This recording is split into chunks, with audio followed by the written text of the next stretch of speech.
Ali, Andrew O'Connor and Harry Kernow. And inevitably there followed the film offers. Well, one film offer to be precise. Now, Peg, what about you?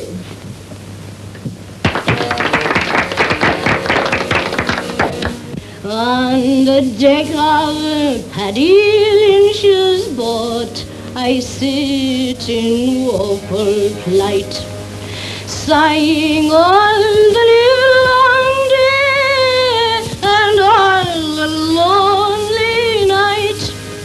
Were it not that full of sorrow for my people forth I go, by the blessed sun, 'tis loyally from the county Mayo.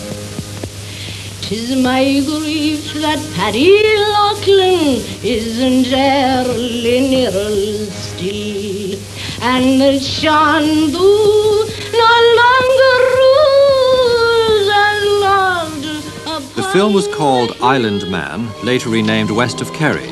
It got good notices, but it was sad to see Delia's talent wasted in a minor role and unsure of her bearings. I like that boy more every day. Indeed, he has the courage of a dozen tigers. Did you see the hands he had? I did. All blistered and cracked.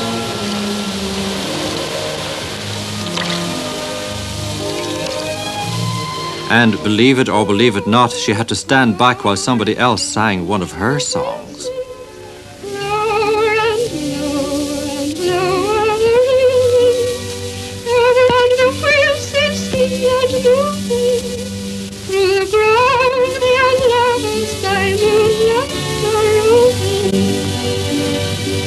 Even the credits got it wrong. She's down as Daisy Murphy. But Delia was always a bright pupil and a film career was a distinct possibility. No more quarrels. We're not quarrelling, Peg. We were just talking over our old friend, Neil. Perhaps Eileen was right. Neil lives in a different world. Liam would like to have met an island man of him. He thinks of nobody but Neil. He'll make a far better doctor. The wise man to lead. But whatever future the film might have had was halted by the outbreak of war the following year.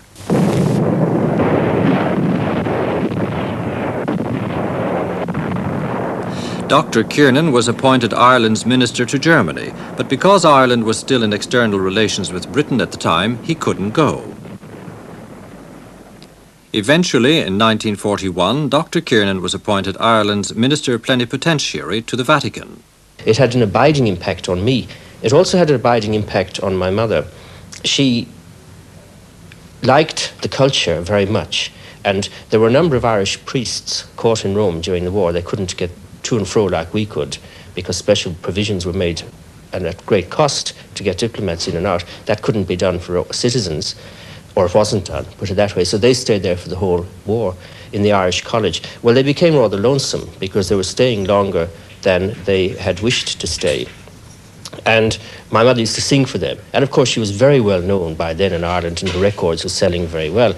So it was a great honour for them to have access to Delia Murphy. And indeed, they were often more pleased to see her than they were my father. And of course, the embassy could provide them with things they wouldn't normally get, wine and food, which in the colleges was in short supply. But other problems were rapidly emerging. Vatican City became the focus for those on the run from the fascist regime. Although Ireland was officially neutral, it was difficult to ignore their plight. Delia wrestled with her conscience. War or no war, she had to help them, and help them she did. This could have put the Irish legation in a dangerously embarrassing position. What would happen is British soldiers would sometimes escape, and there was no British embassy in Rome because there was a war on. The British ambassador to the Holy See, Sir Darcy Osborne, was kept inside the Vatican and couldn't come out. So the only English-speaking country in Rome was the Irish embassy. So the soldiers would, and many of them did, make their way to the Irish embassy.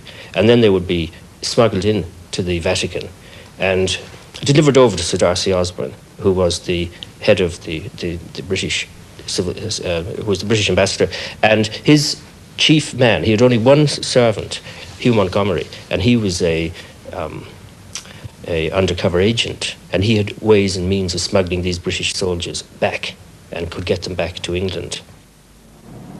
Her involvement with the famous Monsignor O'Flaherty, the Scarlet Pimpernel of the Vatican, and with Father Spike Buckley, another Irish priest, was limited to helping soldiers and civilians on the run. She was too conscious of her husband's diplomatic responsibilities. Delia took a great delight in sheltering soldiers on the run, from whatever side of the fence. It appealed to her warm and gregarious nature. It appealed to the anti-establishment side of her.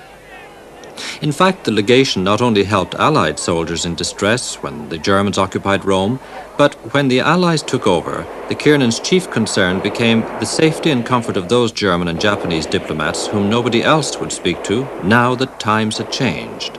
An Irish solution to an international problem? A typical Delia solution and a humane if unorthodox exercise of neutrality. In October 1946, Dr. Kiernan was posted to Canberra, Australia as Ireland's High Commissioner, with the personal rank of Minister. The couple were welcomed to Australia at a crowded and emotional reception in Melbourne. Delia quickly became popular not alone with the diplomatic corps, but with the plain people of Australia as well. Following the Republic of Ireland Act in 1950, Tom Kiernan's status was raised to that of ambassador, a change which Delia took in her stride. Never a one for stuffy formal occasions, she turned the Australian climate to advantage by substituting lively barbecues for the more conventional diplomatic cocktail parties. Delia became a favourite with the journalists. These included David McNichol, later editor of the Sydney Herald. He began talking about Delia's hats, and the more people talked about them, the more extravagant they got. 10,000 miles away.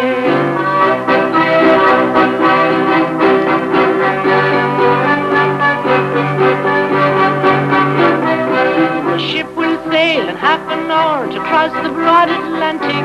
My friends are standing on the shore with grief and sorrow frantic. My trunks are all stored down below in the great ship Dan O'Leary.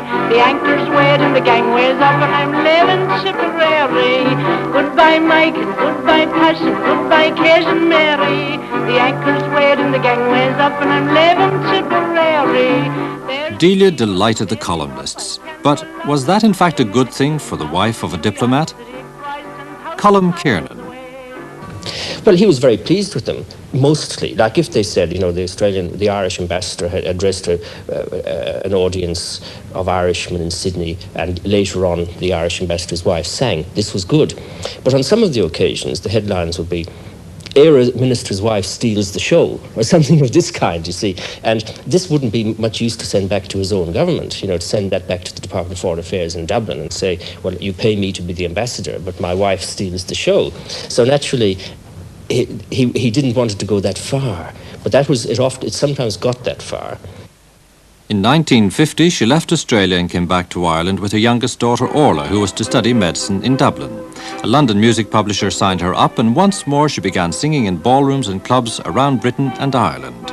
Come sing Geel, Bell and Bow, unto me pay attention. Don't ever fall in love, for 'tis the devil's own invention.